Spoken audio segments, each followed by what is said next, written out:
당연히 예상된 결과였습니다. 다만 만시지탄입니다. 이미 조속히 결정되었어야 하는데 늦었다고 생각을 합니다. 말씀드린 것처럼 각 하나 기각의 결정은 당연했고요. 이제 이재명의 민주당이 얼마나 그동안 정략적 줄탄핵을 해왔는지 드러났습니다. 직권남용으로 정말 처벌받아야 될 이재명의 민주당의 행태였습니다.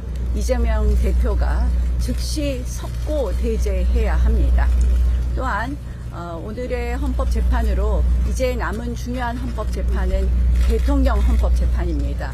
조속히 대통령 헌법재판 선고 기일을 헌법재판소는 지정해야 될 것이고, 그리고 당연히 헌법과 법률에 따라서 판단한다면 우리 대통령의 직무 복귀도 조심스럽게 지켜본다 말씀드리겠습니다. 윤석열 탄핵심판 대표님 한 말씀 좀 듣겠습니다. 자, 한 말씀 네. 한 말씀 처음 네.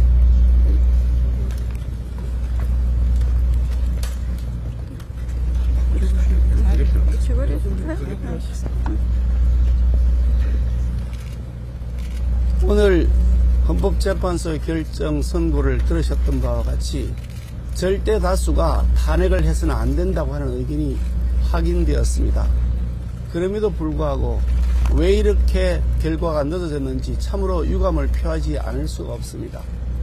각하와 기각 의견이 절대 다수인 상황에서 왜 87일이나 걸려서 선고를 하는 것인지, 그 기간 동안 국정이 마비된 것에 대한 책임은 누가 질 것인지 참으로 유감스럽다는 말씀을 드리지 않을 수가 없습니다.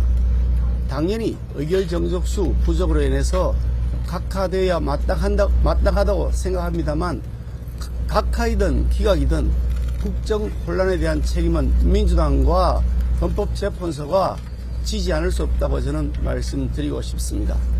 줄 탄핵의 줄 기각이 계속 이어지고 있습니다.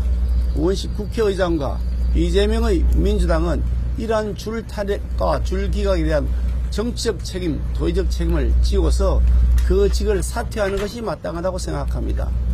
우원식 국회의장도 민주당의 동조에서 이렇게 줄 탄핵의 공범이 된 이상 그에 대한 정치적 책임을 지고 국회의장직에서 사퇴해야 마땅할 것이고, 민주당의 대표 이재명 또한 이 모든 국정 혼란과 마비에 대한 책임을 지고 즉각 대표직에서 사퇴할 것을 촉구하는 바입니다.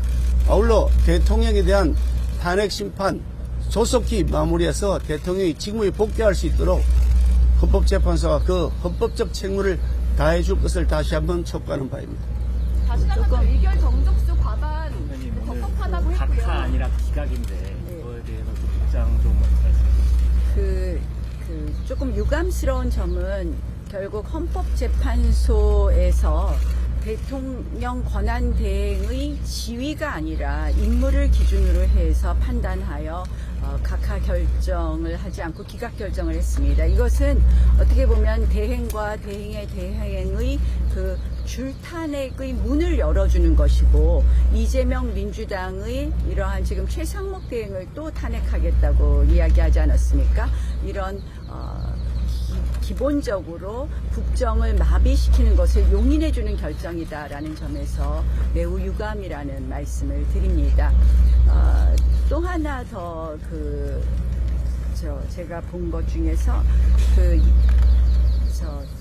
우리 하나 더 내가 얘기하려고 했는데, 제가 또 드리고 싶은 말씀은 한덕수 대행께서는 빠르게 복귀하셔서 지금 트럼프 대통령과 정상통화부터 시작해서 국가 원수급 외교 활동을 활발하게 벌이셔서 대한민국의 국익을 위해서 열심히 일해 주실 것을 부탁드리고 싶습니다.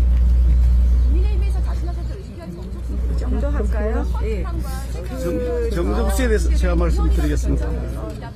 의결 정족수 문제는 헌법재판소가 공식 발간한 교과서 헌법재판 해설서에 명확하게 명시되어 있습니다. 자신들이 발행한 교과서에 명시되어 있는 제적 3분의 2 이상이라는 요건을 갖추지 못했음에도 불구하고 그 그와 달리 헌법재판소가 해석한다고 한다면 교과서와 다르게 수능시험의 결과를 채점하는 것이나 다름없습니다. 이것은 국민들에 대한 사기 행동이라고 저는 말씀 그동안 드려왔는데 국민을 속인 것이나 다름없다고 생각합니다. 책을 고치든지 헌법재판소가 반성을 하든지 두 가지 중에 하나를 해야 되는 것이지 국민을 이렇게 혼란스럽게 해놔놓고 교과서와 다르게 수능 채점을 한다는 것이 말이 되겠습니까? 정치적 편향성을 가진 것이라고 하는 그동안의 지적에 대해서 결코 자유롭을 것이라고 저는 다시 말씀드리고 싶습니다. 한 가지 더 헌법재판소 결정 중에서 문제되는 것 중에 하나가 헌법재판관 임명에 대해서 구체적 자기 의무로 인정을 했습니다. 그런데 이 부분에 대해서는 국회의 합의민주주의를 이해하지 못하고 민주당의 의회 독재를 일방적으로 용인해 준 부분이 되어서 굉장히 유감스럽다는 말씀을 드립니다. 한마디로 헌법재판관 3명의 국회 선출을 완벽한 선출 의결이라고 보았는데 실질적으로 아시다시피 그 당시 헌법재판관 임명에 관한 선출은 민주당의 일방적 선출이었습니다. 그래서 이 부분에 대한 그러니까 국회의 합의민주주의에 대한 이해가 부족한 점도 유감이라는 말씀 드리겠습니다. 국민의힘이 추천을 그 인정하면 국회의 합의민주